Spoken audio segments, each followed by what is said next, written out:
make sure you hit that subscribe button. Peace, y'all. Jonny Fastlane here. So, Wack 100 and Mike Tyson get into it, and Yo Gotti gets sued and loses $6.6 million. Let's talk hip-hop. Alright, yo, this is crazy, right? Because, alright, Wack 100 last night does an interview on Mike Tyson's podcast, right? The Hot Boxing podcast on Sirius XM. And I didn't even know Mike Tyson had a podcast, right? But all right, so Mike Tyson is interviewing Wack 100, right? And for y'all that don't know, and you should know by now, you know, Wack 100 is a certified G. He's a blood. And he is the game's manager. He also manages Ray J and Blueface too, right? Wack 100 also knocked out Stitches, you know, that rapper from Miami who has like the tattoos of like the Joker stitches going all up his face, right?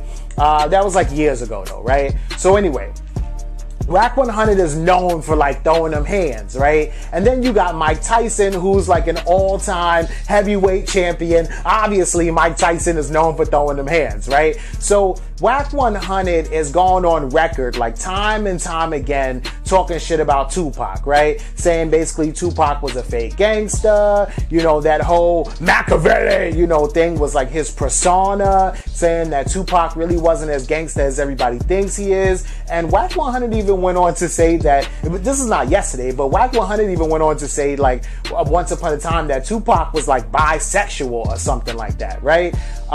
So Tupac and Mike Tyson were really good friends before, you know, Tupac got killed, right? And Mike Tyson actually was one of the last people to even see Tupac alive, right? Because Tupac, the reason why he even got killed, or the night that he got killed, he went to a Mike Tyson fight. So, you know, Tupac went to the Mike Tyson fight. He was sitting in the front row. After the fight, in the lobby of the casino that the fight was at, you know, there was a huge thing, and Orlando Anderson got jumped by a bunch of Bloods. Suge Knight was there, Tupac was there, and then Orlando Anderson kind of felt like, you know, I feel like Orlando Anderson could have like took a ass whooping from a bunch of Bloods. You know, Orlando Anderson was a notoriously known Crip, right, from California. He's dead now, but Orlando Anderson could have took an ass whooping from some Bloods, but he took an ass whooping from this dude who he looked at, just like Wack 100 looked at, as some kind of fake gangster. And that, you know, some rapper is gonna fucking try to stomp me out or throw punches at me? Oh, hell nah. And that's why, you know, Orlando Anderson ended up killing Tupac. But Orlando Anderson is dead anyway right now, so, you know, whatever, right? They never figured it out before he died. Now they know, but he's dead now, so nobody, you know. Anyway, that's a whole nother thing, right? But back to Wack 100 and Mike Tyson, though, right? So, you know, Mike Tyson asks, you know, Wack 100 about Tupac. Like, yo, I heard you was talking about Tupac, basically, right? And Wack 100 ain't no punk, ain't no pussy, ain't no bitch, right? So Wack 100 was like, I said what I said type shit, right?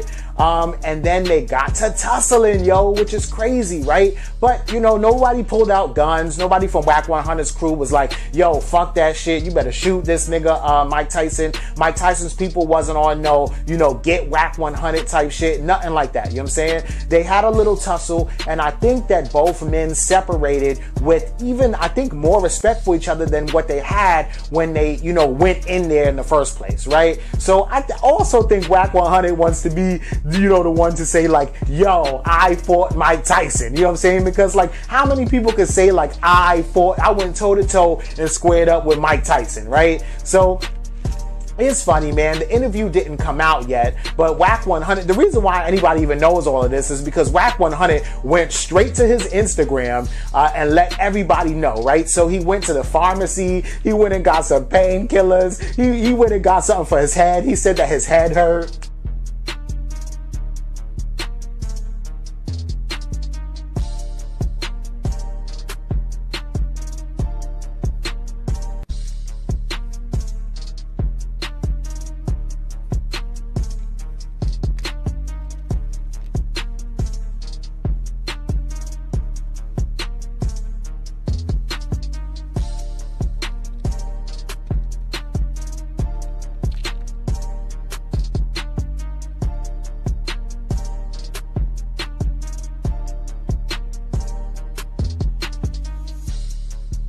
Like, this is fire though, right? Because Wack 100 was actually a good ass sport, like, about this whole situation, right? But then again, it's also promotion for, Mike Tyson's podcast. And I don't think that anybody would look like a punk or a bitch or anything if they say, like, I got beat up by Mike Tyson. And that's not even really what Wack 100 is saying. I don't think he will say that, but what he is saying is, yo, Mike Tyson still got them hands. He's still quick with it, and he ain't no bitch. So, that kind of means that, Mike Tyson put the powers on me. But it's all cool. It's two men.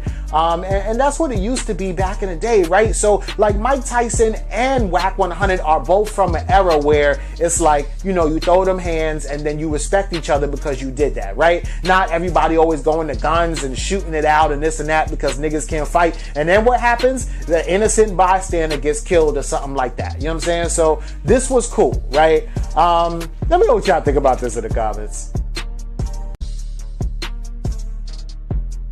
Alright, so Yo Gotti was being sued, right? And, this was going on and on and on, but he lost, the case, right? So originally they sued him for $2.2 million, right? But the judge, at the end of the day, yesterday, banged the hammer, bang! You are awarded $6.6 million from Yo Gotti. So how did it get that high from 2.2 million to 6.6? And who the hell sued Yo Gotti, right? So, all right, so the person who sued Yo Gotti is a rapper, right, named Young Fletcher, right? But I don't really think it was the rapper named Young Fletcher who sued him. I really think it was the rapper's manager, right? So Young Fletcher's a rapper. He's from North Carolina. He's got a little buzz and he's got a little management team, right? So basically, Young Fletcher came up with, $20,000 to pay Yo Gotti for a verse for his song because he wanted a Yo Gotti feature, right? That's standard, right? So people do that all the time in the industry. I think like Jake Paul or one of these dudes put together some money and had like Gucci Mane in the song.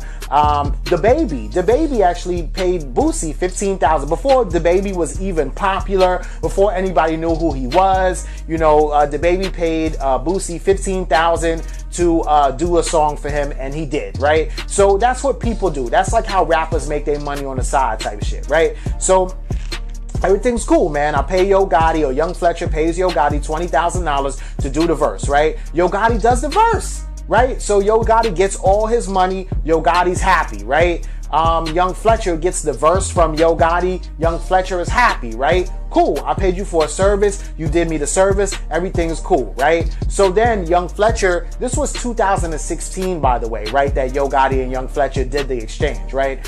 Then Young Fletcher decides that he wants to put the song out, right? But Yo Gotti is like procrastinating and stalling. And it's not like you need the rapper to put it out, but you need the rapper's permission in order to put it out because, what if they have a rollout, So you kind of need to get permission from their record label to put the song out, what time of the year you should put it out. Do they have a project coming up? Whatever, right?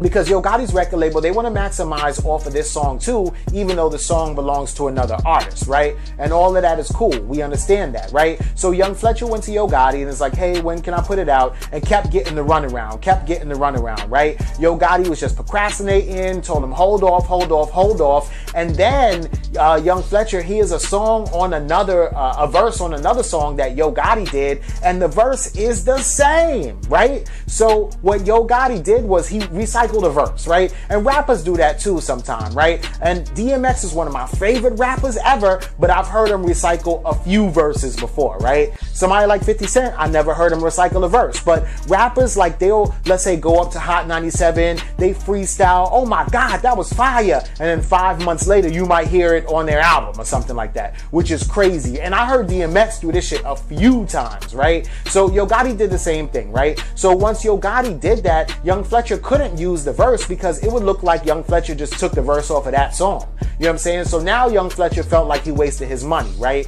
So he decides to sue Yo Gotti for $2.2 million, right? The $2 million being the money that he would have made off of profits of the song. The $0.2 million is the $20,000 that he originally paid Yo Gotti for that, right? So then, Yo Gotti actually goes behind Young Fletcher's manager's back, right? and tries to sign young Fletcher to CMG, to Cocaine Music Group, right? So, you know, young Fletcher's manager brings this up in the courtroom in front of the judge, right? And the judge is like, you a grimy ass nigga for trying to, not only did you tell him, no, you can't put out the song, not only did you recycle an old verse, but then you gonna go behind his manager's back and try to sign him to your record label? You's a grimy ass nigga. So basically the judge was like, you know what? Just for being a grimy ass nigga, instead of you having to pay $2.2 million, which I am gonna grant that you have to pay it to them, I'm gonna multiply it by 3. So 2.2 times 3, bam, $6.6 million right there that Yo Gotti lost, right? It's just a crazy situation, right? But hey, what can you do, right? Anyway, let me know what y'all think about this and the other story in the comments down below. Don't forget to like, comment, share, subscribe. Make sure you hit that notification bell and follow me at Jonny Fastlane. That's at JONNY Fastlane on Instagram and Twitter. And y'all already know what to do. Peace.